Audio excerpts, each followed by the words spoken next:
ये वीडियो उन सभी स्टूडेंट्स के लिए है जो टीईटी, सुपर टैट, सी टैट या मनोविज्ञान से संबंधित कोई भी तैयारी कर रहे हैं। तो चलिए शुरू करते हैं। ये हम 1 लाइन क्वेश्चन आपके लिए लेके आए हैं, जिसका पहला भाग है ये। और प्रतिदिन आपको इसमें नया चैप्टर मिलेगा।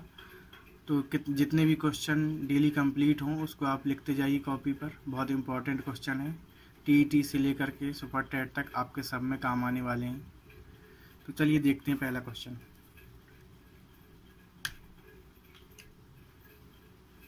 पहला क्वेश्चन है अपना, क्रिया प्रसूत अनुबंधन के सिद्धांत का प्रतिपादन किसने किया था? क्रिया प्रसूत अनुबंधन के सिद्धांत का प्रतिपादन किसने किया था?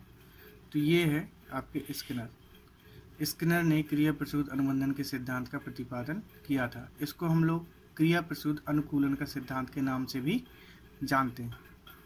अगला क्वेश्चन, सामाजिक अधिगम का सिद्धांत किसने दिया था? सामाजिक अधिगम का सिद्धांत किसने दिया था? तो सामाजिक अधिगम का जो सिद्धांत है वो दिया था अल्बर्ट बंडूरा ने। जहाँ भी आपको सामाजिक नाम समझ में आए तो समझ जाइएगा अधिकतर आपको अल्बर्ट बंडूरा ही मिलेंगे।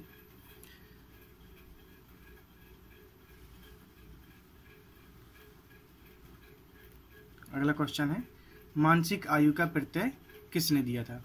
मानसिक आयु यानी कि बिने व साइमन। हम सब जानते हैं कि हमारा एक शारीरिक आयु होती है, जिसको हम सब जानते हैं कि कितनी उम्र हो गई है। हमारी डेट ऑफ बर्थ जो हमारी मार्कशीट में लिखी हुई होती है वो शरीर की उम्र होती है। लेकिन बिने व साइमन एक दोनों मनोवैज्ञानिक हैं। ये इन लोगों ने मन की आयु भी ज्ञात करी थी। इनका कहना था कि शरीर की आयु के साथ साथ मन की आयु भी बहुत ज़रूरी है और इसका भी पता होना चाहिए। तो शरीर की आयु और मन की आयु में एक बहुत बड़ा फ़र्क है कि शरीर की आयु जितनी दिखाई देती है उतनी ही होती है। यदि कोई मनुष्य 15 साल का दिखाई दे रहा है तो 15 का ही होगा, 70 साल का कोई दिखाई दे रहा है तो 70 का ही होगा। लेकिन मानसिक आयु में ऐसा नहीं है। यदि कोई 20 साल का बच्चा है तो ज़रूरी नहीं कि उसकी मानसिक आयु 20 वर्ष की ही हो। 20 वर्ष के बालक की मानसिक आयु 100 साल की भी हो सकती है और 100 साल के व्यक्ति की मानसिक आयु 20 वर्ष की भी हो सकती है। ये मानसिक विकास पे डिपेंड करता है। ये आपका मानसिक विकास पे डिपेंड करता है कि आपकी मानसिक आयु कितनी हुई है। या फिर ऐसा भी हो सकता है कि आपकी उम्र 20 साल है और आपका मानसिक आयु मन इतना ज़्यादा विकसित हो चुका है कि आपकी आयु 100 साल से भी अधिक उम्र वाले से अधिक ज़्यादा तेज़ है। तो आपकी मानसिक आयु बहुत होती है। अगला क्वेश्चन, सूझ के द्वारा सीखने के सिद्धांत का प्रतिपादन किसने किया? सूझ के द्वारा सीखने के सिद्धांत का प्रतिपादन किसने किया? तो ये किया था कोहलर ने। इन्होंने सूझ के द्वारा सीखने के सिद्धांत का प्रतिपादन किया था।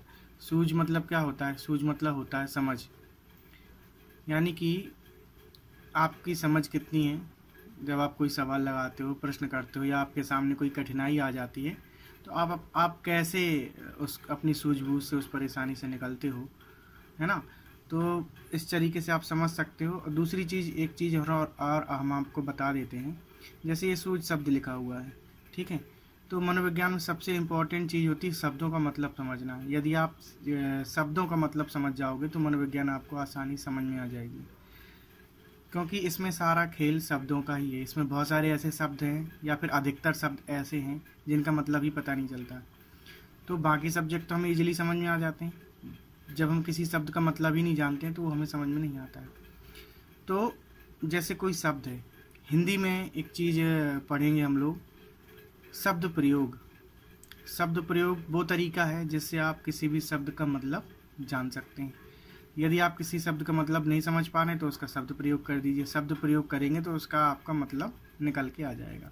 जैसे कि हम सूझ है, सूझ शब्द का प्रयोग हम परेशानी के साथ जोड़ते हैं। यदि आपके सामने कोई परेशानी या समस्या आ जाती है तो आपको अपनी सूझबूझ से उसको क्या करना पड़ेगा? हल करना पड़ेगा। तो देखिए सूझ का मतलब समझ में आ गया, है ना? अगला क्वेश्चन है, किशोरों के मनोविज्ञान की व्याख्या किसने की थी? तो किशोरों के मनोविज्ञान की व्याख्या की थी हल ने। ये हल मनोवैज्ञानिक थे। ये एक मनोवैज्ञानिक है जिन्होंने किशोरों के मनोविज्ञान की व्याख्या की है। और अधिकतर जब भी आपको किशोरों की बात आएगी आपके सामने या किशोरों की बात की जाए तो याद रखना किशोरों के बारे में सबसे ज़्यादा व्याख्या हल ने दी थी। हालांकि और भी मनोवैज्ञानिकों ने भी कुछ कहा है, ऐसा नहीं कहा, लेकिन सबसे बेहतरीन तरीके से इन्होंने कहा है। और किशोरावस्था को इन्होंने बहुत ही कठिन अवस्था माना है, आंधी तूफान की अवस्था माना है। और सबसे ज़्यादा इसमें जो है कि संघर्ष करना पड़ता है किशोरावस्था में, ऐसा इनका मानना है। तो चलिए देखते हैं नेक्स्ट।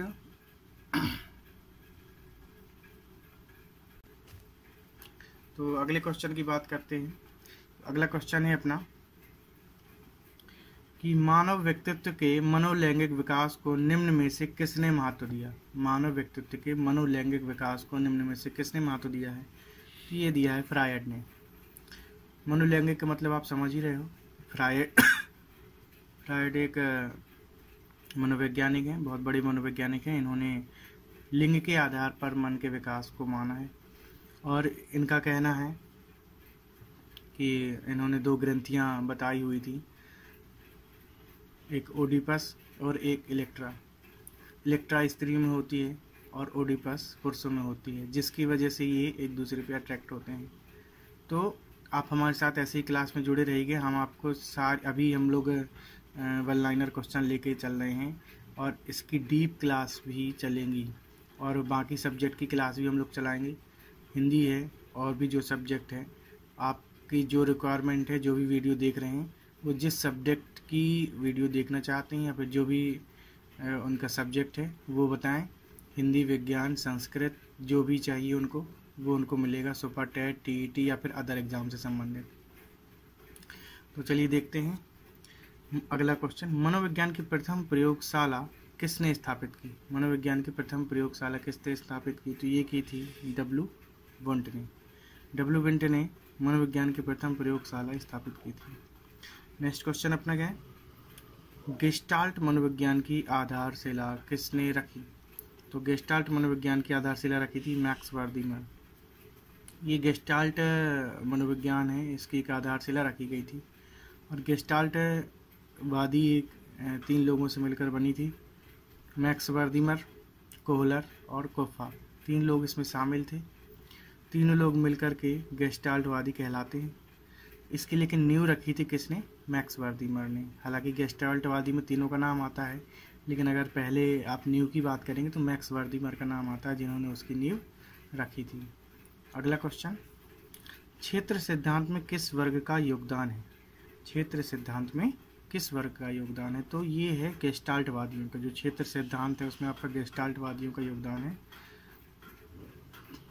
इन क्वेश्चन को आप रफ कॉपी लेकर के बैठें और उसमें लिखते जाएं, और जहाँ पर भी डाउट हो आप कमेंट में पूछ सकते हैं। और जो भी आपको लगे कि गलत है तो आप उसके बारे में बता सकते हो, उसको सुधारा जाएगा। अगला क्वेश्चन, अभिक्रमायोजित अधिगम का प्रत्यय किसने दिया था? अभिक्रमायोजित अधिगम का प्रत्यय किसने दिया था? तो ये दिया था स्किनर ने।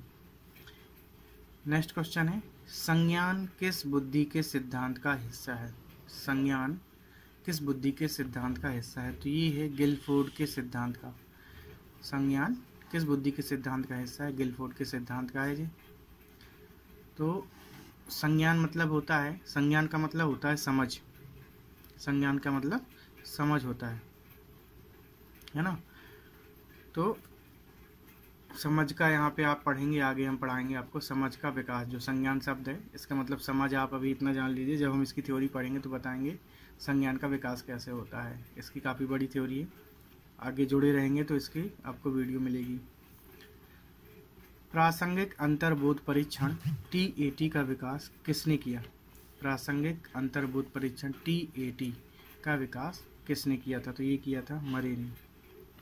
ठीक है, ये एक प्रकार का परीक्षण होता है जिससे व्यक्तित्व नापा जाता है ना। तो ये मरे ने किया था। अगला क्वेश्चन, प्रेक्षणात्मक अधिगम संप्रत्यय किसके द्वारा दिया गया?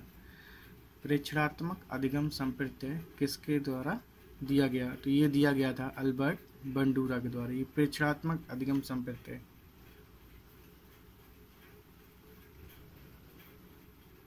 अगला क्वेश्चन है, अधिगम में प्रभाव का नियम किसने दिया था?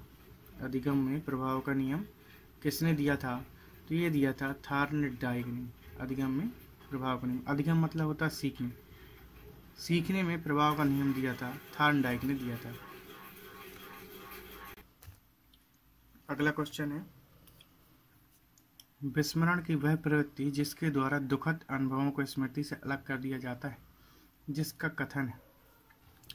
विस्मरण वह प्रवृत्ति है जिसके द्वारा दुखद अनुभवों को स्मृति से अलग कर दिया जाता है। किसका कथन है ये फ्रायड का, जिन्होंने मनोविश्लेषणात्मक सिद्धांत, मनोलैंगिक सिद्धांत का वर्णन किया था। ये वही फ्रायड मनोवैज्ञानिक है।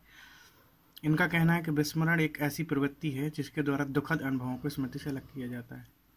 यानी कि ये इनका मानना है कि भूलना भी जरूरी है। यदि आपके मन में जो भूलने की प्रवृत्ति है वो नहीं होगी तो उसका फल क्या होगा? इसका फल ये होगा कि जो भी आपके मन में दुखद अनुभव हैं या दुख की बातें हैं, आप एक बार दुखी हो जाएंगे फिर वो आपको भूल नहीं पाएंगे, उनको हमेशा दुखी बने रहेंगे और धीरे धीरे आपका मन विक्षिप्त हो जाएगा। इसलिए फ्रायड का मानना है क्या कि भूलना भी जरूरी है और दुखद बहुत सारी ऐसी चीज़ें जिनको भूल जाना ही अच्छा होता है। अगला क्वेश्चन, SOR सिद्धांत का प्रतिपादन किसके द्वारा किया गया? SOR सिद्धांत का प्रतिपादन किसके द्वारा किया गया? तो ये किया गया था वॉटसन के द्वारा। फिर है, किस मनोवैज्ञानिक ने सीखने की सामग्री के रूप में निरर्थक शब्दों का प्रयोग किया? किस मनोवैज्ञानिक ने सीखने की सामग्री के रूप में निरर्थक शब्दों का प्रयोग किया? तो ये किया था एबिंगहॉस। किस मनोवैज्ञानिक ने सीखने की सामग्री के रूप में निरर्थक शब्दों का प्रयोग किया? एबिंगहॉस। यानी कि आप सीखने की जो सामग्री है आपकी, आप निरर्थक शब्द, कोई भी ऐसी चीज़ें जैसे कि प्राचीन काल में होता था, कोई भी शब्द ऐसे बोलते थे, इशारे करते थे, उस तरीके से आप कोई भी निरर्थक शब्द का प्रयोग करेंगे तो कहीं ना कहीं उससे भी आप सीखेंगे।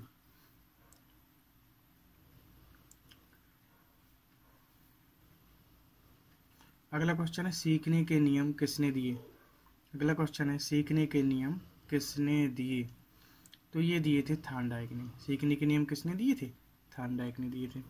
अगला प्रश्न है अपना,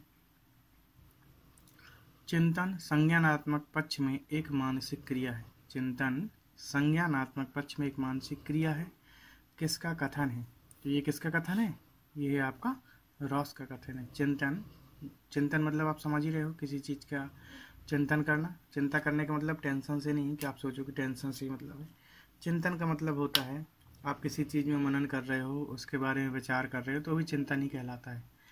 जैसे कि आपको रॉस के बारे में पढ़ना है, आप रॉस के बारे में पढ़ना चाहते हैं तो रॉस के बारे में सोचना, उनके बारे में विचार करना, जानना, उनके बारे में अधिक से अधिक नॉलेज एकत्रित करना, फिर उनके जो उन्होंने खोज की हैं उसके बारे में चिंतन करना। ठीक है। और संज्ञानात्मक शब्द का मतलब हमने आपको पहले ही बता दिया है। संज्ञानात्मक का मतलब होता है समझ। ठीक है, यानी कि समझदारी। चिंतन संज्ञानात्मक पक्ष में एक मानसिक क्रिया है। ठीक है, जो आप चिंतन करते हो उसी से आपकी समझ बढ़ती है। जब आप चिंतन करोगे तो उससे क्या होगा? आपकी संज्ञानात्मक विकास होगा, यानी कि आपकी समझ में वृद्धि होगी। ठीक है, संज्ञानात्मक पक्ष में एक मानसिक क्रिया है जिसका कथन है। ठीक है, तो ये रॉस का कथन है। रॉस क्या कह रहे हैं? चिंतन संज्ञानात्मक पक्ष में एक मानसिक क्रिया। तो इस वीडियो में इतना ही। अभी इस वीडियो को हम ज़्यादा लंबा नहीं कर रहे हैं, छोटी छोटी वीडियो पार्ट बाय पार्ट हम बनाएंगे और इसके बाद अगली वीडियो में इसके आगे चलते हैं। इतने क्वेश्चन ही हम लेकर के चलेंगे और आप कहोगे तो और ज़्यादा भी कर लेंगे। और वीडियो में जुड़े रहने के लिए, हमारे साथ जुड़े रहने के लिए, बाकी और भी सब्जेक्ट हम आपको बताएंगे और मनोविज्ञान का जो है कि सारे टॉपिक, सारे प्रश्न, अभी तो आज हमने 19 प्रश्न करवाए हैं और हम आपको कम से कम 1000 प्रश्न इसी तरीके से कंप्लीट करवाएंगे और 1000 प्रश्नों के बाद आपको थ्योरी भी इसकी बताएंगे। तो हमारे साथ जुड़े रहिए। 1000 प्रश्न ये और बाकी थ्योरी मनोविज्ञान की। ये आपको टेट और सुपर टेट में 100% सफलता दिलवाएंगे। तो चलिए मिलते हैं अगली वीडियो में।